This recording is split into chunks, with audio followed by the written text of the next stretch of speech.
Is there a doctor in the house?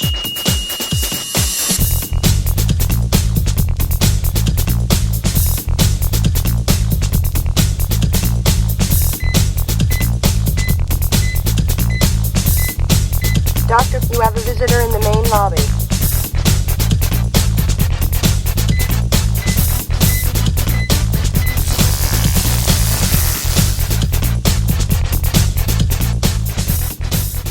Hello and welcome to Talk to the Doc podcast, the show where we help business leaders think differently about how they lead, grow, and leverage technology. I'm your host, Steve the Dr. Meek, and yes, the doctor is in. Now, today's episode is something truly special. Most of the time I spend talking about firewalls and file servers, but today we get to explore what rescue horses can teach us about leadership, emotional intelligence, and company culture. And Matthew has spent a lot of time in not just the boardroom, but the barn to kind of help prove that.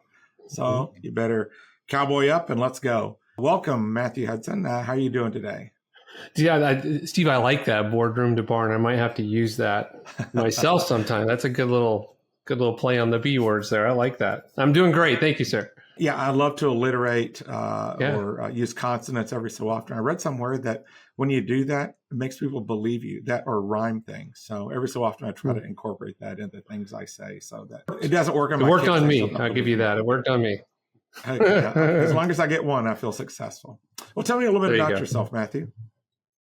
Yeah, no, I've spent, over 3 decades, working in the business world and from, all different levels. My first job was just, a part-timer in a retail store. And the largest division I ever ran had 3,000 employees that reported to me. I owned my own 5-store chain for a while before my son came home from college and said, I don't want to do this. And so we sold that.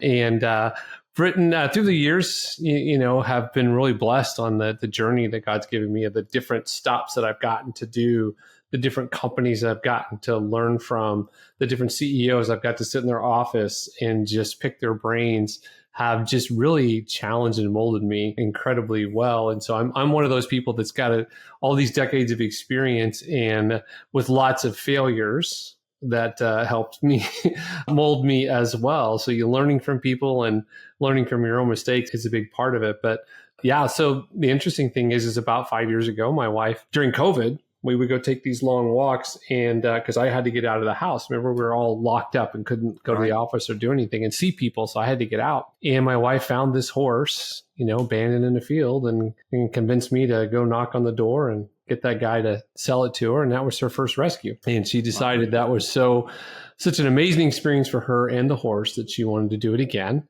And so we did another one. And then after that one found a home, we did another one. Then after that found a home, she came to me and said, we're not going fast enough. And she said, so we have to do more. There's way more horses that need our help. And so fast forward to today, we have an 11-acre facility that was built from the ground up. It's a horse rescue. One of its own, very few in the country that are actually built as a horse rescue where no one lives there. Everything is designed as a horse rescue and so on. So it's really cool. And she's built it up to a point where it does have national recognition and built out there. So she's doing some pretty amazing work. And so I have, as a lead ranch hand, of course, is my job, have spent a ton of time being around those horses. And what's interesting, Steve, is that she would be working with the horse. And we focus on abused and neglected horses. These are horses that are hard cases, hard stories, been mistreated by humans. And so there's a lot of mistrust that they have.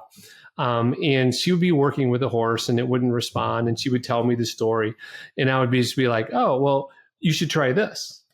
And she would try it. And she'd come back and go, oh, it worked. Again, then another time she was telling me about the conflict between a couple of horses. And I'm like, well, they're probably thinking this. Why don't you try this? And it worked. And another time it worked. And so she goes, where did you learn all this about horses? Because she knew I didn't know the first thing about horses until she rescued one, right? And I'm like, I'll be honest with you. I don't really know anything about horses, but if those were 2 employees and you came to me and told me about that behavior, what I told you is what I would say if those were 2 employees at a company. And it really struck me that I'm like, oh my gosh, the way the horses' behaviors are in the herd, the way they are individually, the way they are with, how they respond is very much like an employee at work. And the leader of that herd is very much like a leader at work. And so I started studying more and watching more with that kind of lens, that kind of eye of saying, okay, what patterns do I see? What things do I see that are lessons that, oh, I see that. And I see that in work when I'm consulting and working with companies and helping them with that. And so that's where last fall, the idea from, well, let's put some of these ideas in a book and then sell that book and allow that book to be a fundraiser for the rescue. So when people buy the book, the money goes to the rescue. But that's what it was all about. It was that interesting thing that the dynamics within those horses, the dynamics within the herd were direct parallels to dynamics in the workplace. And it was fascinating how many things it brought back to life, how many memories it brought back to life, for me. I think that's great, on a couple of levels. One, just being able to perceive there's those relationships that behavior is behavior, humans, animals, whatever else. But I think even more amazing is that your wife thought you were really smart. Yeah. Have you ever figured out that secret where your spouse thinks you know more than you do? I think that's a book right there. You're right. I probably shouldn't have confessed it to her. I probably should have just said, yes, your husband is that smart and left it at that, shouldn't I? They eventually find out. They've got their ways. So you're probably wise in that regard as well. Yeah. Well, before we get going too far, let's talk a little bit about, for this doctor's appointment, I always like to start off with some statistics. Yeah. Just some things to kind of help us frame everything. So the first thing I always like to ask about things in this doctor's appointment is, give me the pulse. What's the, as far as some of the trends that you see in organizational behavior, whatever, what comes to mind for you? Well, so I will tell you, I spent a lot of my career fighting this.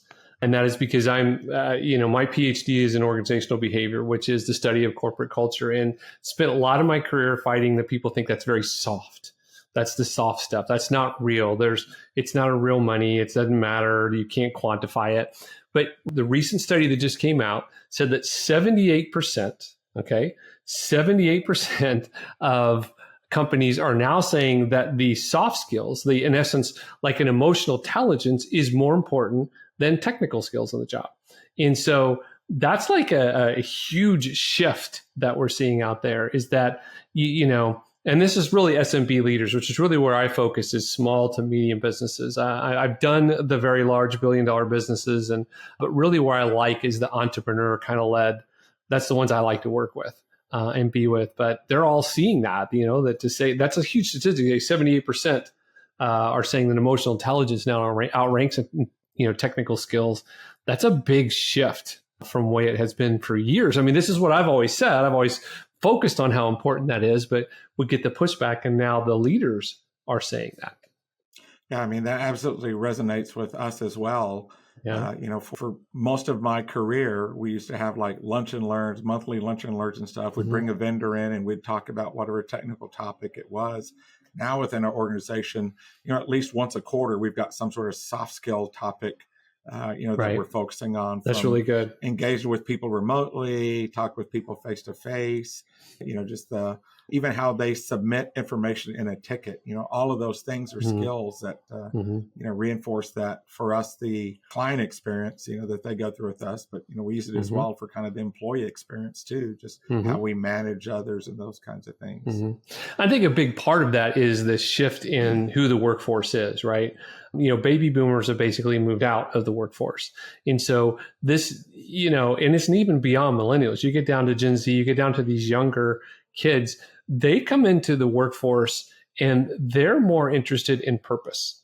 They're more interested in doing work that matters. They're more interested in things that meaning. And so than they are about compensation or money. And that's a big shift from part of it. And so I think that is what's been driving some of this, that the leaders are starting to say, well, hang on, the way I used to motivate my employees has changed, because my employees before was a paycheck that really motivated them. I could throw money and get them going. And now they want more from a job. There's different things that they want from a job. And if I don't provide that, there are plenty of jobs, out there for them to jump to. And I think that's part of what's driving some of this as well, is this younger generation coming into the workforce. Absolutely.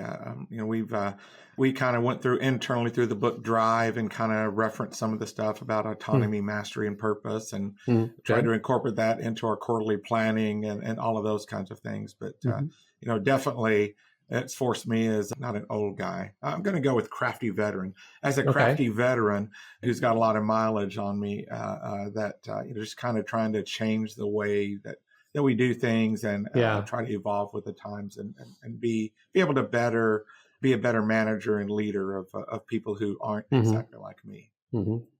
Yep. How about for a second statistic? Let's go to the heart rate. What tells a story for you right now? Well, I'll give you the statistics and then give you an example from my career. Again, staying with that small and medium business, the SMB kind of world, when those businesses have clearly defined leadership behaviors, when they are clearly defined, everybody understands them, everybody can communicate them, then those behaviors outperform peers by 29% in employee engagement scores. So employee engagement is a big thing. It's what we all talk about. And that employee who is with us, who's engaged, who's producing, right? But now we're seeing that when we have defined those leadership behaviors, when we define those things that we're looking for, and this goes way beyond core values. I think core values is something that, was started in the 80s as this is what makes a company great. Right. And that it's kind of evolved beyond that to where it's not values, it's the behaviors that espouse those values that really matter. And so employee engagement scores going up by 29% simply by making sure those people that are leading those employees have clearly defined behaviors, not just saying we have these 4 core values, because it's really hard to live out a core value day by day, but it's much easier to say we have these defined behaviors that we want to do, which are linked to those core values, right? It's like basically if you follow these ways of the company, these behaviors of the companies, you're living out those core values. And that was the one thing we did with a company that I was with before. And we kind of took those core values, which we thought were excellent and everything, but it was just hard to get people to really understand and realize it. And we did the cultural thing where we had the recognition program where any employee could recognize another employee. And that recognition was, there were 4 stickers and each sticker represented the core values. And so we were doing that. And even that, which was great and created a nice visual, wasn't moving the needle for us. It was when we came up with the 26, we call them the 26 ways of the business. And each week focused on one of those ways and talked about those ways, not just to the leaders, to everybody in the company.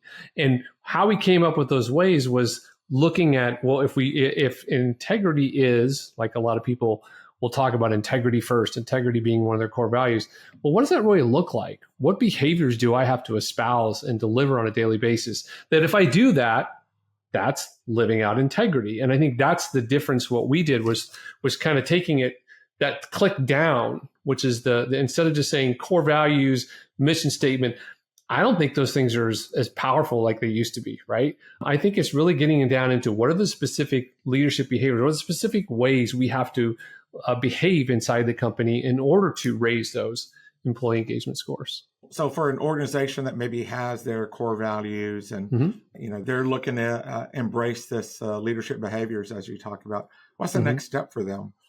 They've got their core values. They're meeting regularly. What do they do next?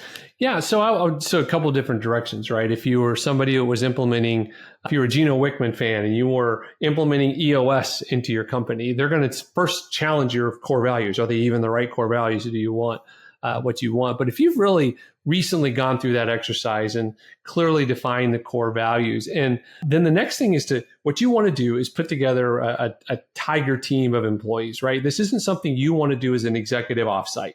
This is something that you want to do where you've got frontline employees, you've got employees from operations, from sales, from marketing, from the different departments that are coming together, and they're just coming up and listing out what are things that when we do this, we all enjoy that. We love that. We think the best companies live out this or do that. And so when I've done this exercise, we'll come up with 100 or more ways, right? 100 or more behaviors and things you have to do. And then you start mapping those behaviors to the values and you go, well, this way actually sounds pretty much like that way. We just worded it differently. And so you start paring them down and moving them. It's like combine, kill, or keep, right? Kind of a thing. So we combine these two together. We kill this one because it's really not closely tied to a core value. It's a good idea and it's a nice thing to think about. But, we don't want to overwhelm the culture with a book that's got 100 behaviors. No one can remember that. No one can deal with that, right? And I've just kind of landed that 26 just is a nice rhythm because you can repeat it twice a year with 52 weeks in a year. And that's why I like the 26 behaviors. So you pare it down to that. So, those workshops, they may have 100 or more. And so it's time to just kind of craft that down and do it. But every one of them has to be able to be connected to a core value in some way. That's an interesting approach. I think, so we're out of the scaling up system, and we had a HR coach that helped us with our core values. And he recommended we do like 4 clarifying statements for each core value. So it's kind of funny how accidentally we're right about that 23 kind of number that you're talking about there. But we kind of came about it a slightly different way, but with a similar philosophy that it's more than just putting a phrase out there. It's helping people really understand what it means and what to do about it. And of course, the mission of Mars from Scaling Up recommends that you have your team do it, either the entire company for small firms or a subset of your team from different roles and stuff. So I think we're kind of very in touch with kind of what you did there. No, I love that because I've too many times I've been asked to come into a company. And so now as a horse rescue, I get hired to come in and speak, telling these stories and stuff like that with companies. But sometimes they'll still want you to kind of, help us redo this or help us build this. And it's always like the executive offsite when they want to work on this kind of stuff. And I'm like, well, that's cool. But if you want ownership, if you really want this to permeate the culture, weave it into the fabric of your culture, you've got to include those people from the front line. You can't exclude them from that process. And it's hard sometimes for some of these leaders because they're like, well, they don't really understand or they don't really know. And that's like, they know a lot more than you think That's for sure. That's so true. That's and I think it's that Captain Kirk versus Jean-Luc Picard philosophy of management. Just over time, it went from being very top down to bottom up. Kind of a philosophy. And I think again, for those of us who are a little bit more grizzled, it's a little bit harder to recognize that without actually making effort to focus on bringing it up as opposed to pushing it down. That's true. And then lastly, for statistics, I guess weight is very important. What metric do you think leaders should know about? I've actually got 2 for you here. And the first one is that what we've seen is that companies that are actually investing in trust-based leadership training are 3 times more likely to retain their top talent, especially during periods of change. There was an article that came out in June 2020 in Forbes that was saying the best time to invest in training is right now. Now, if you remember June 2020, that is at the point where we are all in lockdown, where all companies were having to lay off employees, we're having to shut stores, shut restaurants. This was all going on. And the article was saying this is the most important time to invest in your employees. And the article was saying, because if you do, this will go away. COVID will pass and we will go back to normal. And when we go back to normal, you'll still have your top talent and they will remember what you did during the turmoil. Okay. They remember that you invested in them and during that period of change, which is huge change for all of us, and stay with you. What we saw after COVID was we saw this incredible shifting of talent around companies, jumping from company to company, jumping and all that. And I really believe that this had a lot to do with it. Those companies that said, hey, we're shuttering all of this, it showed up to their employees like, well, gosh, I don't know, do my company care for me, not care for me? What do they think?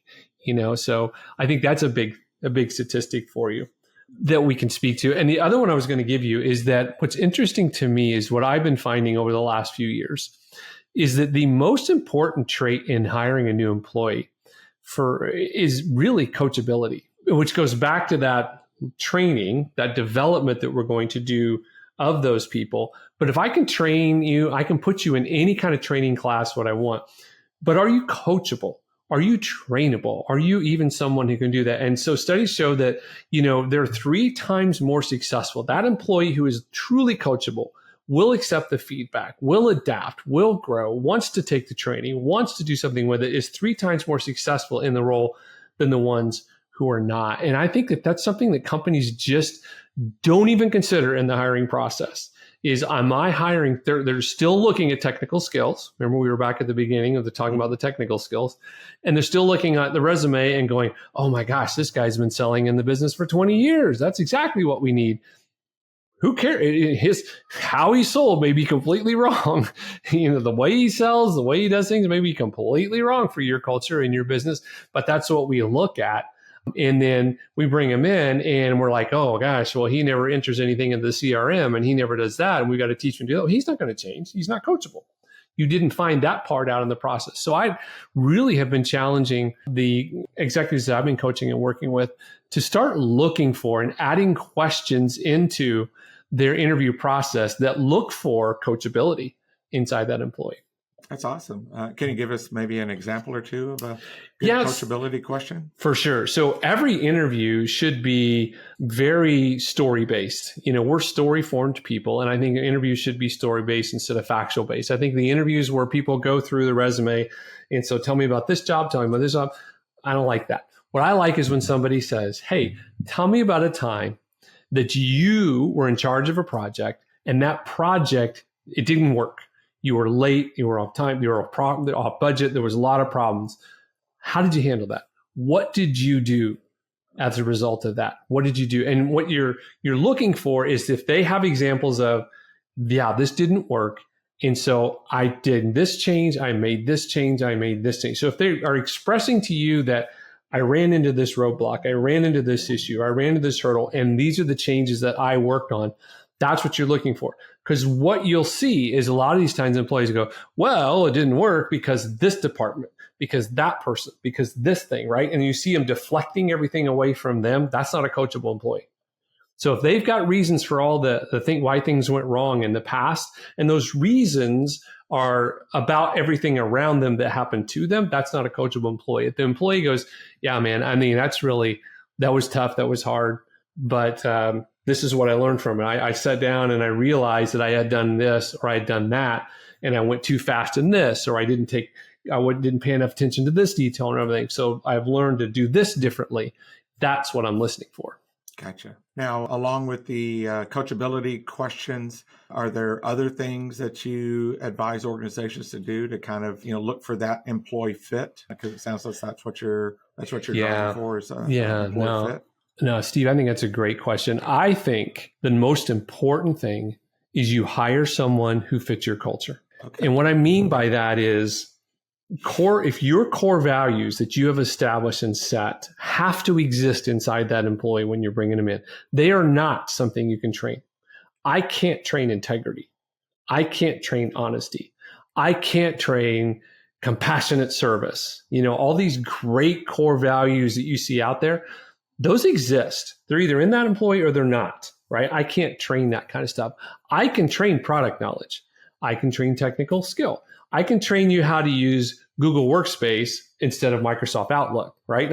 I can do those things, but I really can't do the cultural things. And so what I'm looking for is hiring someone who fits my culture above and beyond anything else. And it kind of goes back before when I was saying, hey, remember that top salesman from that company he was their number one salesman. You poached him away. You think you're a big hero. And then to find out that he did that by scheming. He did that by being a little bit dishonest with some of his promises. He did that by promising all this stuff and screwing operations and delivery, right? And so especially in a SaaS business, right? You get that salesman that goes out there and they go, well, we'll take it if we can have it in 30 days. And the salesman's like, absolutely, you can have it in 30 days. And then, the delivery team is like, what are you talking about? This is a 90-day process. We can't do it in 30 days. And so they end up getting all yelled at and the brunt and all that kind of stuff about the terrible thing because the sales has moved on to the next sale.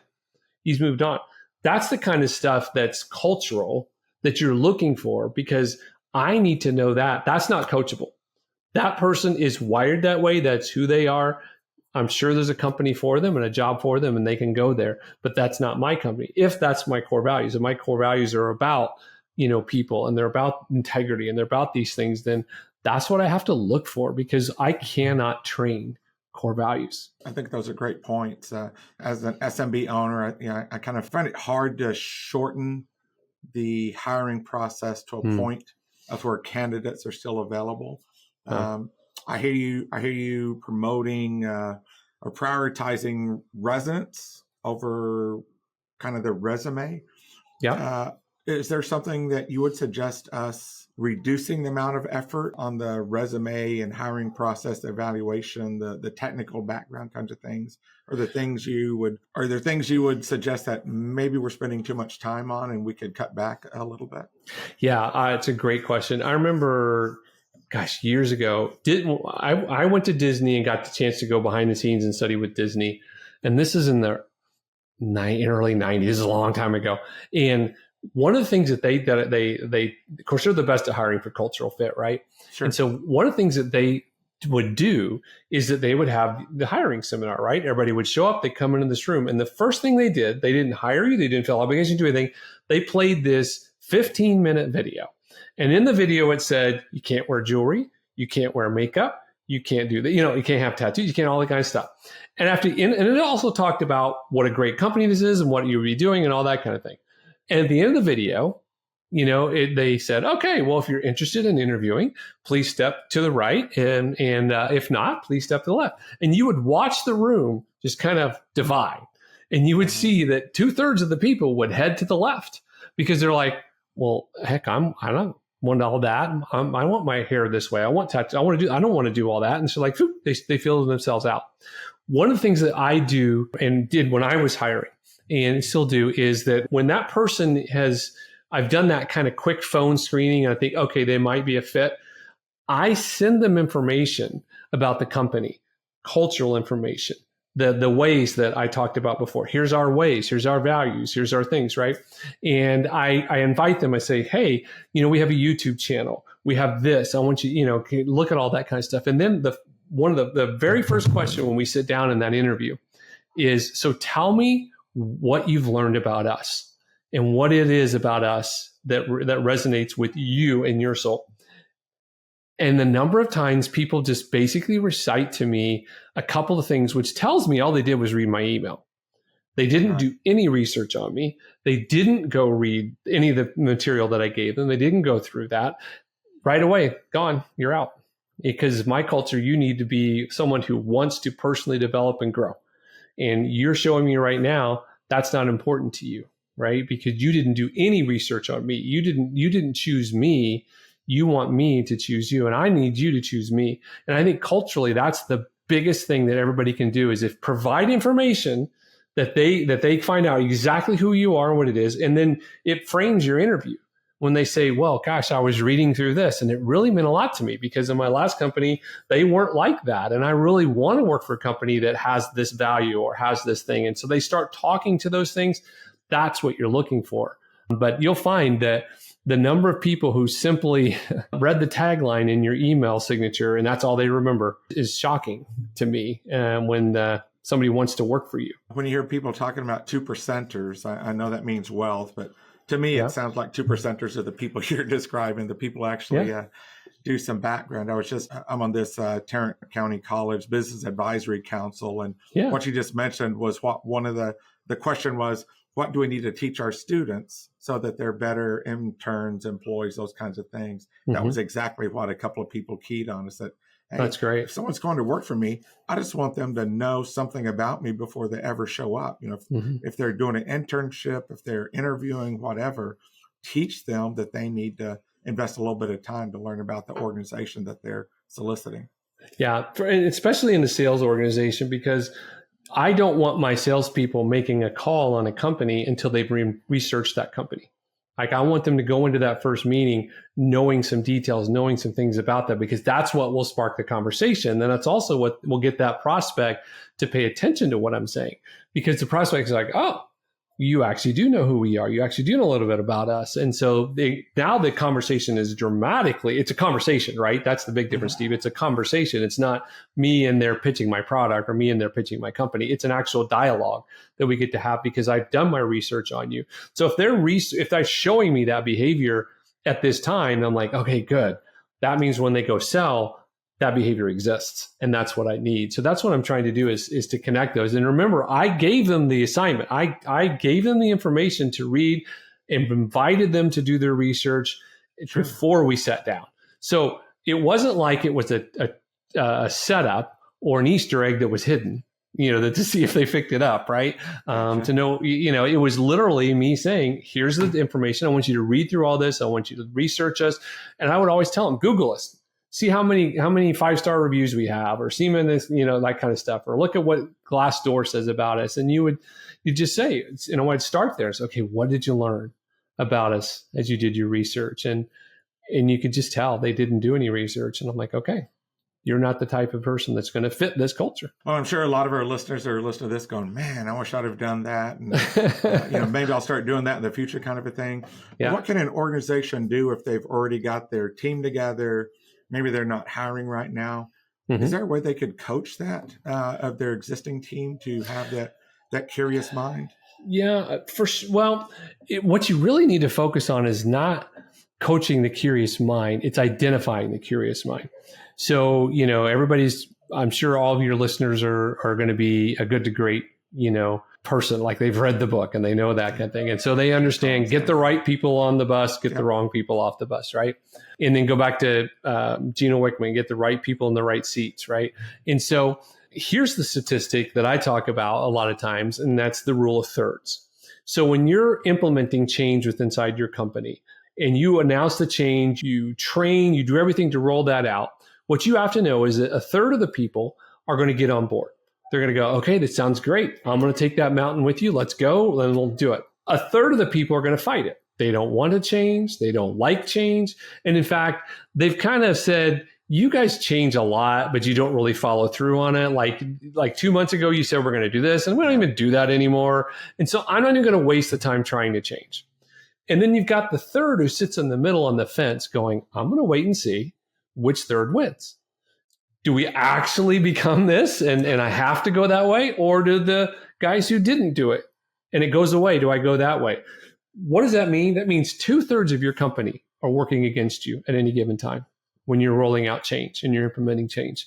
So what I want to do in this scenario that you're talking about is I want to identify who are my curious people and who are not my curious people. And if my ones who are not curious and ones who are not going to go there or not do that, I want to identify them and I work on a plan to coach them out.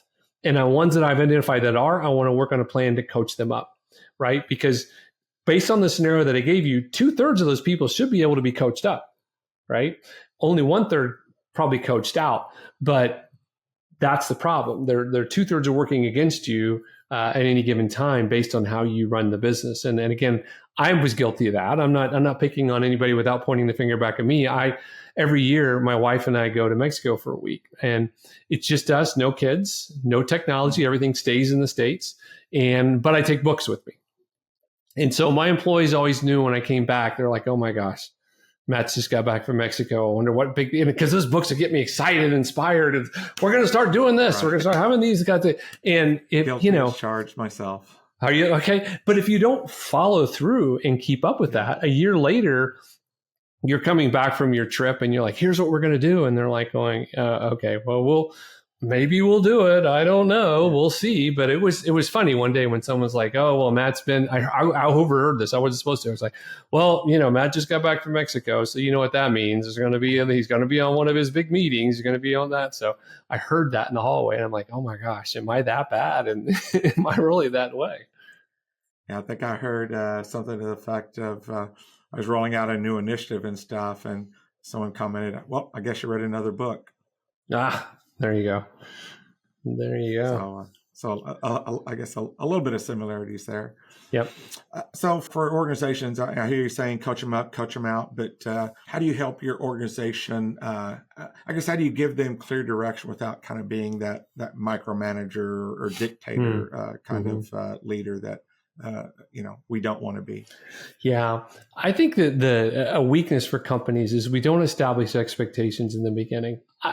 Part of the onboarding process when I was running a company, part of our onboarding process was the review that you got that was shown to you on day one. You were shown exactly what behaviors we're going to be reviewing, exactly how we scored you, exactly what we'd be looking for. So that was day one.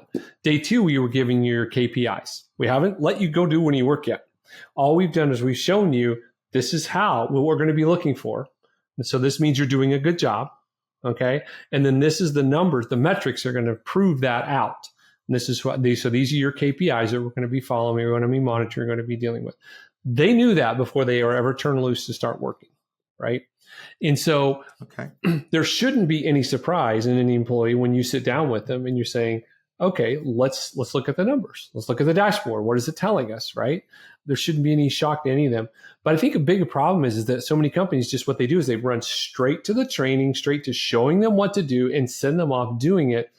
And the employees left to know, am I doing it right? Am I doing good? Am I doing what they want? Is my job stable? Is my performance good? I don't know those things. So if I tell them those things day one, if I show them the role profile, this is exactly the job that you've been hired for, and this is what I'm only looking for from you, and I show them those things, I think that's pretty powerful, because I think that really sets the tone and sets the expectations, so that when you have to do correction, so that when you have to do coaching, when you have to do counseling, it's not coming from a place anywhere other than, hey, day one, I showed you this. Day one, I set these expectations. And so I'm holding you to these expectations. The KPIs are the accountability.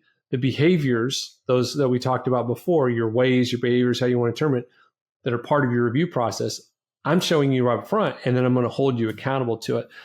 Accountability is something, Steve, that a lot of people are like nervous about and worried about.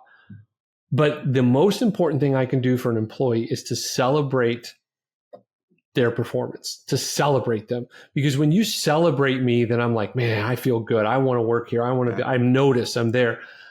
I can't celebrate you if I don't have accountability. Accountability gives me the opportunity to celebrate you.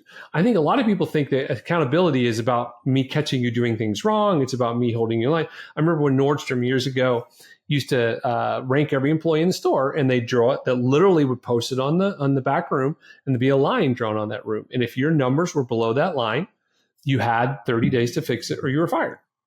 It was, you know, and I always thought, man, that's so cruel, it's so mean. But then I'm like, you know, there should have been no surprise in anybody. Everybody knew exactly what was expected, exactly what they needed to do, and where they stood, because they were very clear every single day, posting that number every single day. So, but I don't know, didn't work there, so I don't know if there was the celebration, if it was the other part, or it was just the fear part. But only one half of that. Yeah, exactly. So I hope that they had that, but then they actually were celebrating everybody for their success and for moving up the ladder and for doing things, because, you know, I think that's important, is that for me, especially again, going back to that younger generation that's coming into the workforce, they want to be noticed. They want to be appreciated for what they're doing. And the best form of appreciation is just 2 words: thank you. Right? Even though they're doing their job, even though they're doing exactly what they're supposed to do, what you hired them to do, when you say thank you to them for doing that, you'd be surprised how far that will go in celebrating who they are. That's a good stuff there. I really appreciate that, you know, about the whole accountability culture. And, you know, it's more than just catching, you know, holding people accountable for things. You know, it's, hey, help them understand where they're starting, help them understand where they're aiming for, and then along the way, give them feedback, you know, when they're doing good or when they're doing bad.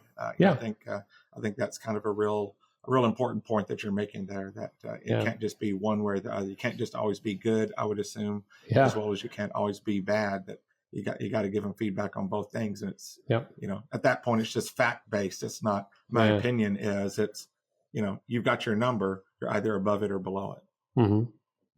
You're right. Good. So as a manager, I guess, how are you providing that direction? Is it just that number? Are there other things you should be doing? Well, I think that, so first off, I think if I'm a director in a company, and I have, you know, my 4 direct reports or whatever, I should be having a one-on-one conversation with them every week. And that one-on-one conversation should start with, how is that employee doing? Not start with the KPIs. The KPIs come second. They start with a heart check, a check-in on the individual, a check-in on the employee. Cultures that are most successful are the ones that the person is more important than the position. Like, I focus on that person, okay, will get my results. If I focus on the position, I may get numbers, but I have a high turnover, right? Because I'm missing the person. It's the situation. So they should have weekly one-on-ones. Then they should have what I call quarterly conversations. So once a quarter, they should set out at the beginning of the quarter and say, okay, tell me what your rocks are, right? If you remember Stephen Covey, he's like, you can't do it all. So do the important and urgent stuff, the rocks, and then let the sand and water worry about itself later. And so you establish those at the beginning. You make sure that they're right. You can achieve this. You can't achieve 4 things. You can achieve 2 things or 1 thing because this is so big. So you help them, coach them in that way. And then at the end of that quarter, you're saying, okay, let's look at the rock. How did we do? Did we make it? Did we not make it? We didn't make it. Let's debrief. What caused us to not make it, right? And so then now let's reestablish a new rock for the next quarter. And so, and this is not, your KPIs are just your weekly rhythm of looking at the numbers and seeing what's happening. Your quarterly conversations are based on things that you're doing to improve the business. So they're more project based. And that's why we call them rocks, because they're a little more project based in that process. I think if you have those two rhythms inside that kind of a cadence as a manager or a leader with your people, I think that's what's pretty powerful. I think it's even more powerful than a review, like to doing an annual review. I think those 2 things are way more important. Honestly, if a company said we're doing away with annual reviews, we're not going to mess with them, but we're going to have a discipline of weekly one-on-ones and quarterly conversations, I think that company would be more successful than the one who just did annual reviews but didn't have the other. Yeah. So for an organization that maybe doesn't have one-on-ones now, or maybe they're only doing it monthly or quarterly or whatever, what would you recommend for kind of the structure for kind of that weekly one-on-one, and how long should that take? Yeah. So that one-on-one shouldn't be more than 30 minutes, right? It should be, if it's more than 30 minutes, you guys are just sitting around chatting, right? Just sitting around chatting. And in fact, I always scheduled them for 30. And my favorite thing is when we got done in 20 and everybody got 10 minutes back. Wasn't that great. And so I think that they're 30 minutes because you got to give time. You don't want to schedule 15-minute one-on-ones and then you have to run them out the door, because some weeks there's going to be something urgent. There's going to be something that's going on that's like, ooh, that's pretty big. We got to dig into that. I didn't realize that was going on. And you need more detail. You need more input. But you've got somebody else standing at the door. I'm here for my one-on-one. So 30 minutes is what you want to do, not because you want to fill the 30 minutes, but because you want to build time in between, because you also have to do a reset. You need to be taking, attention to what that person just told you. What are your to-dos that you took out of that, right? You guys need to recap those to-dos on both sides. Then you can turn your attention to the next person that you're dealing with. So I think that's number 1. Number 2 is remember that there's really basically 2 parts to this one-on-one. One part is, 3 parts. I'm sorry. First part is just to check in on you. How are you doing? Is everything okay with you? Everything going good? What's your biggest pain point right at the moment, or anything that we do? Great. We've talked about the person. All right. Now let's talk about the position, right? And there's 2 parts to the position. One is those KPIs, which tell us those are the data. Everything we have to do needs to be data driven, right? We need to make data-based decisions, and we need to be data driven in the business, not based, going off our gut isn't how it works. And then the second thing is just what is going on inside their department or area that's affecting those KPIs. So if my KPIs are on target and are really good, then what I'm doing in the third part of the meeting is just me saying, man, you are great. You're doing a great job. I appreciate you. Keep it up. I mean, you're the cheerleader at that point because you're celebrating them. If the KPI is off, then it's a chance for you to say, okay, well, it's off this week, but it's been up there. So let's look at it again next week. Maybe something's going on. Or if it's been off for a few weeks, like, man, well, let's dig into this. What do you think that is? What's causing that, to be that way? And really try to be kind of like what you're doing, Steve. You're saying, I'm the doctor and you're coming to me into a situation and let me help you diagnose and let me help you figure out what's causing you not to hit your metric. And then, so this person would kind of serve that role that you're trying to serve with the podcast, right? In that scenario. But yeah, I remember reading, Pat Riley's book on teamwork. I don't know if you ever read that. It was years ago. Actually, I might have it behind me here. Oh, there you go. But one of the things, the E in teamwork is what stood out to me, right? You have to treat every employee equally. And he said, the problem with equality is that people think it means the same. He said, that's not what it means at all. So he said, and the example that he gave is that when he was coaching the Lakers, and he said, I had what was going to be a Hall of Fame player on there. And then I had a rookie, AC Green, who had just come in. He said, I would spend an hour with each one of them. And he said the hour with the rookie was basics, fundamentals, drills, stuff like that. The hour with Kareem Abdul-Jabbar was, you are the greatest center to ever play this game. I love you. You're great.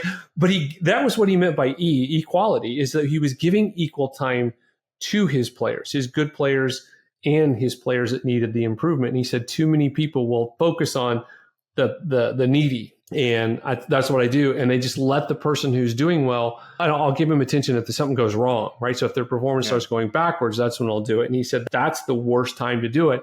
You keep them out of the slump because you stay with them and treat them equally through that process. I took that was a big note I took out of that book and still kind of remember and use and try to practice, today is, I have 3, daughters, middle school teenage daughters. And so, they each need my time, but what they need from my time is very different, because of their needs, their spot in life, their activities they've got going on, their tea and their drama that they each have, that I have to deal with them. So but I teach them equally by giving them each that time. But what we do at that time is very different. Yeah, I do make a lot of ongoing parallels between sports and what we do as leaders. Just managing personalities, managing performance. Having goals. For the organization, having a very specific culture. So, fortunately, sometimes the doctor is more than just my persona, but it's my basketball persona too. Okay. When I'm bringing up sports analogies. Yep, that's the Mavericks Avenue sign in the background. Yes. So everything, even the way I play basketball, a lot of it, I guess like you, the tangential thinking between organizational behavior and the herd mentality. I do the same thing with sports and basketball and martial arts and, work environment. So I just see like these weird relationships between things, but that's what makes me a consultant, is seeing these, the interrelatedness of everything, if you will. No, and that's like you said, it was so funny. Now I go up every time I go up to the ranch, and of course, as you can tell, I walked off the ranch from but right before we started recording. We just took in 6 orphan babies. That's a hard thing to deal with. But now every time I'm up there, I'm thinking, I'm watching, I'm thinking, and I'll see something happen. I'm like, that's just like this. And so I'm doing it all the time now. And whereas before it was just kind of I happened into it. Now it's become more of it's one of those work things, I guess, because you're now noticing it and you're paying attention to it. It's like when you decide that you want to buy a red truck and you think it's really cool. And then all of a sudden when you're driving around, everybody has a red truck. It's like, what happened? That was all the same. So the same thing. So now I find myself constantly, even with these babies that just came in, I'm like, what's interesting how they're reacting? That's just like when a new employee comes in and he can't do it. So you see those connections all the time. Now, have you ever had epiphany, the reverse direction, where you notice something from dealing with the herd and the horses, and then go, oh, maybe that's why this happens on the, in the corporate world, kind of a thing? I don't know that I've had the reverse. That's a very interesting, very thought-provoking kind of question to consider. What I can tell you, though, is I've had, I don't know, a lot of writing the book of herd mentality was almost like confession, because I would see these things playing out, and then I would think about what that'd be like in the workplace, and then I'm like, oh yeah, when I was doing that, I saw so much of this in me, I guess, in my not doing it right, not doing it well, not being the best at what I should be. I think that I definitely can tell you that. It's been very fascinating that how many times when I post a little video with the story on that, how many times it turns into just what I learned about me, how, I did this and I see it going on with the horses and I'm like, oh, okay, yeah, I did that. I shouldn't have done that, and I should have been better than that. So yeah, I recognize a lot, probably more on myself than where I was. If you lead 3,000 people, you think, well, that guy has it all figured out, but obviously he didn't. Now, is that just illuminating, or is that a challenge to your ego, or what happens next? Ooh, I would tell you that I have no ego at this point after this process, and it's because I have spent my career with ego. I had a friend of mine, Jennifer Shikani. She wrote the book, if you want to talk to somebody about emotional intelligence, Jennifer Shikani is who you should talk to. She's outside of Daniel Goleman, she's the biggest expert in my opinion on it. But she, one time when we were working together, she said, Matt, you know what? You are limited by your brilliance. And I thought, she just called me brilliant. I mean, that's awesome. That's what I took away from that conversation. It wasn't until years later that what she was saying is, Matt, you want to be the smartest person in the room. So you're missing what's going on around you. You're not listening. You're not hearing. You're not growing because you're limiting yourself. Yes, you are. And she even said this, you're the smartest person I know. And that's what I took away from it. But what she was trying to tell me, that intelligence that you have is driving this ego. And this ego is going to take you down. It's going to hold you back. And so she wrote a book called Ego versus EQ. And it's like the 10 traps that executives fall into or leaders fall into that are ego traps that that hurt your EQ. And it's like, as I'm reading the book, when she sent me a copy of draft to read through, I was like, boy, it's a good thing you knew me, because you got lots of material here.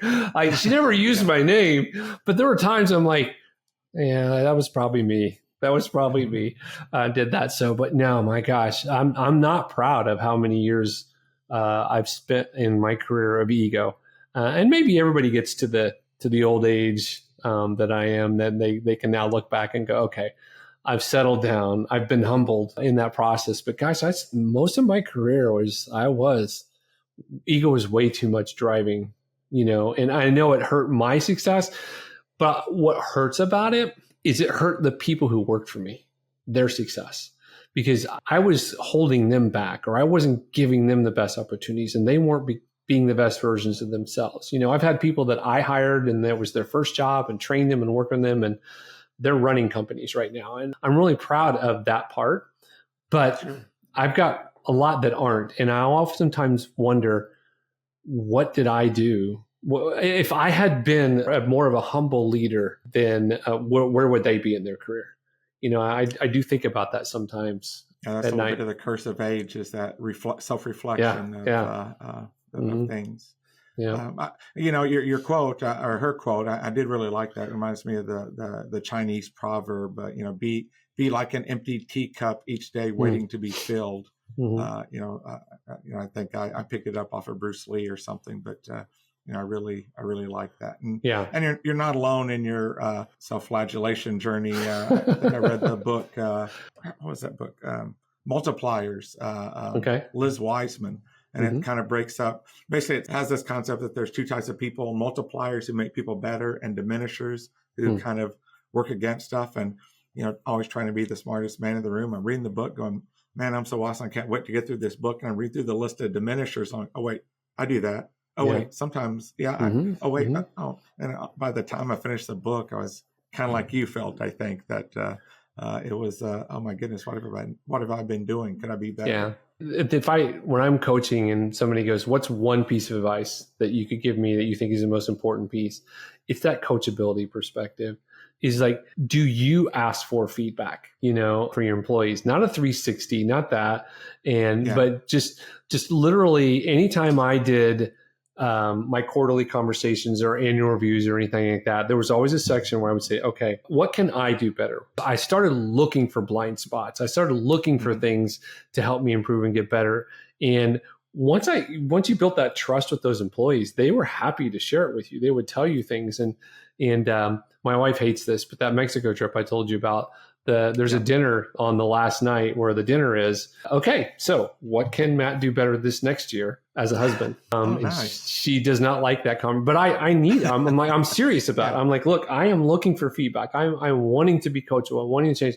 I spent too much of my career thinking I knew everything and trying to tell everybody I knew everything, and not enough being listening and gathering it in and growing from that perspective. So even in our personal lives, even our marriage, and, I practice that with her. So it's not her favorite, that's for sure. Well, Matthew, we've talked through a lot of stuff today. I'm not sure if we already wandered onto the topic, but you told me all of that. Now tell me, what's the one thing you want our guests to take away from our conversation today? The one super powerful Matthewism that they can hopefully embrace. Well, I think you're right. We've given several kind of good axioms to kind of follow. I think the coachability thing is one that's just really in the last few months started to just keep coming up in conversations with people that I'm having. And so that finding the employees that are coachable, but am I coachable? and I never really thought of myself as a leader as in that way. I never really respected. And I actually worked for somebody who taught me this, that we would go through our review, go through the process, score me and do all that. And at the end, he would say, okay, now let's talk about me.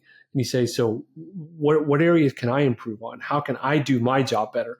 And he wasn't asking it from the perspective of our relationship. He was saying, as the CEO of the company, what do you see that I could be doing better as a CEO? And he was sincere and genuine and transparent all in one of that same thing.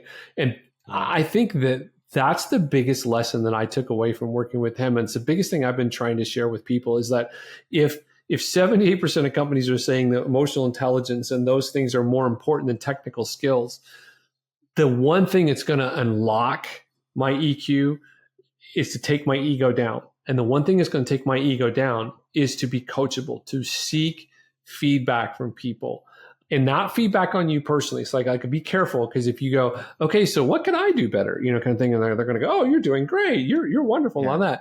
But it's more about, hey, as the CEO, hey, as the director of sales, is there anything that I could be working on or we could be working on as a sales team, better? You don't want to come straight at them because they won't give you real feedback. They're going to give you that, they're going to parrot something back just because obviously you're in a review process. And so you're the one who controls their race. So obviously they're going to say great things. But if you talk about it from the position at the person perspective, not what can Matt be better at, to say, well, as the COO of the company or as the VP of the company, what are some things that I could do better in that role as VP, in that role as COO? I think that is a very powerful thing to do. And I don't think, but it takes a lot of humility to ask that question. And then once you ask that question, it takes a lot of humility to actually take action on it and do something with it. And I think that is something that I would challenge everybody listening to your podcast to spend some real reflective quality time and say, is that part of my normal rhythm of leadership? Because if it's not, you are not the leader God created you to be. I promise you that. That's powerful. What else? Any other quick prescriptions? Typically if you're at the doctor's appointment, he'd send you out with this summary, but he might have a little something else for you. So you know, my audience likes stuff that's free or less. So I'm not sure if you have anything for them. Free or less. Well, no, you're right. The book that I talked about earlier, Herd Mentality, which is available on Amazon, but that is something that we are selling because the money goes to the horse rescue, that kind of thing. But we have a YouTube channel that is me just sharing like ideas like what we just talked about. So if I see something, I just record it, and I talk about it and post it on YouTube. And my wife's got me putting it on TikTok now because she has a huge following on TikTok for the rescue. And so she's like, you should be on TikTok. And so we started doing some, and that's all free, out there. And from that perspective, not a problem at all. And, because again, I'm doing this at this stage in my career. What I'm trying to do is give back and teach people what I wish I would have known when I was younger. I was very successful, but I mean, I look at that now and go, was I very successful? Or, what could I have been, and so, so now that's what I'm all focused on is the giving back kind of thing. So if they, if you check out that YouTube channel, or if you check out, which we put in the notes, or if you check out, like I said, follow us, Layla Rose Ranch, you can find some of that kind of stuff. And it's all free content that I just put out there, and post because we're trying to give back, in that regard. And then, and help those horses, because those horses that ended up with us, not because they wanted to. They didn't choose to be abused. They didn't choose to be neglected or treated the way they were. But at least my wife is making a difference in their lives, and people who, help support the ranch, help that happen. Well, it's awesome to meet, another great corporate citizen, someone who cares so much that, they make the energy and time to give it back and to give to others, especially, those in great need. If people want to get a hold of you or reach out to you, or what are some of the other ways they can get a hold of you? Yeah, sure. So if they go to LaylaRoseRanch.org, you can click on hire a speaker or contact Matt, that's there. My email is matt@hudsonhead.com. You're welcome to there, or you can find me on LinkedIn real easily. Matthew Hudson on LinkedIn real easily. So I'm happy to connect with anybody. And I don't mind spending 10 minutes of my life answering a question, giving an insight to somebody, because again, I'm at that stage in my career where that's my job. My job is to, God has poured into me throughout my whole life. And now it's my turn to pour that back out in ways. So yeah, so those are ways that people can connect with me. And if I can come help your company, that's great, because then it helps the rescue. If not, then you just want to talk, then that's fine too. Awesome. Well, thanks so much. Yeah. And for myself, you can reach me at any of the links. The doctor at fulcrumgroup.net with the and doctor both spelled out. You can reach me out on LinkedIn. That'll be in our closing notes. And hey, I think that's a wrap to this episode of Talk to the Doc. Big thanks to Matthew Hudson for helping us see that leadership isn't just about barking orders. It's about building trust, reading the room. And it sounds like, being present enough to kind of see what your team really needs, even if that's a little bit of a change in you. Yeah. So whether you're managing people, projects, or I guess a paddock full of rescue horses, it all comes back to how well we lead. So at the Fulcrum Group, we believe you should follow the same principle. You don't just need someone to help you keep the lights on. You need a team that's there to kind of support your goals and lead with clarity. So that's what we're all about. See, don't forget to subscribe to Talk to the Doc in your favorite podcast platform so you never miss the next insight, story, parable, spark of inspiration, whatever it is that I'm throwing out there, because to be true, I throw stuff out of there. Thanks for listening. And until next time, the doctor is out. Thanks so much. Thanks, Matthew. You bet.